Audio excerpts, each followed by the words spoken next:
పరమేశ్వరుడు ఈ ప్రపంచంలో చాలా ప్రదేశాలలో తాను స్వయంభూగా వెలిశాడు.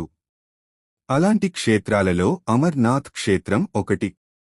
ఎంతో కష్టతరమైన ఈ యాత్రను కూడా భక్తులు ఎంతో సంతోషంగా చేస్తారు. ప్రతి ఏడాది కేవలం కొన్ని రోజులు మాత్రమే అమర్నాథ్ యాత్రకు ప్రభుత్వ అనుమతి ఉంటుంది. అమర్నాథ్ను అమరేశ్వర్ అని కూడా పిలుస్తారు.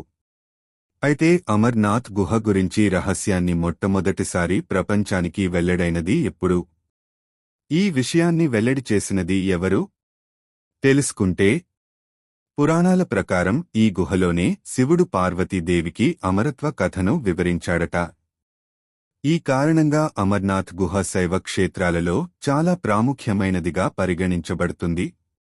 ఏ భక్తుడైనా అమర్నాథ్ను భక్తితో సందర్శించి అమరేశ్వర శివలింగాన్ని సందర్శించినట్లయితే అతనికి పుణ్య ఫలాలు లభిస్తాయని, మోక్షద్వారాలు తెరుచుకుంటాయని నమ్ముతారు. భృగు సంహిత, నీలమఠ పురాణం మొదలైన మత గ్రంథాలలో కూడా అమర్నాథ్ యాత్ర ప్రాముఖ్యత ప్రస్తావించబడింది. అమర్నాథ్ యాత్ర చేయడం ద్వారా భక్తుడు కాశీని సందర్శించిన దానికంటే 10 రెట్లు ఎక్కువ పుణ్యం, ప్రయాగను సందర్శించిన దానికంటే 100 రెట్లు ఎక్కువ పుణ్యం, నైమిసారణ్యం సందర్శించిన దానికంటే 1000 రెట్లు ఎక్కువ పుణ్యం పొందుతాడని గ్రంథాలు, పురాణాలలో చెప్పబడింది. మొదట చూసింది ఎవరు?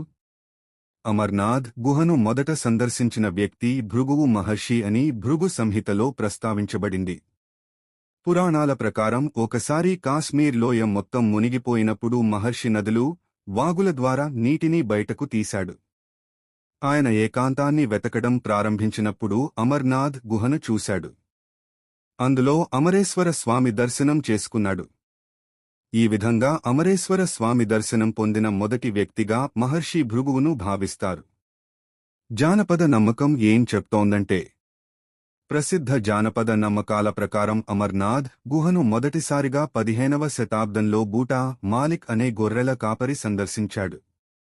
కథ ప్రకారం ఒక సాధువు గొర్రెల కాపరికి బొగ్గుతో నిండిన సంచిని ఇచ్చాడు. గొర్రెల కాపరి సంచిని తిరిగి ఇవ్వడానికి వెళ్లినప్పుడు బొగ్గుకు బదులుగా అందులో బంగారు నాణేలు కనిపించాయి.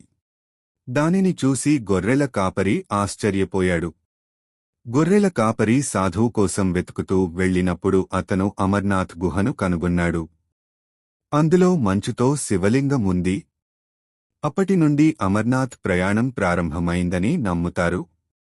రాజతరంగిణి పుస్తకంలో కూడా అమరేశ్వర శివలింగం గురించి ప్రస్తావన ఉంది.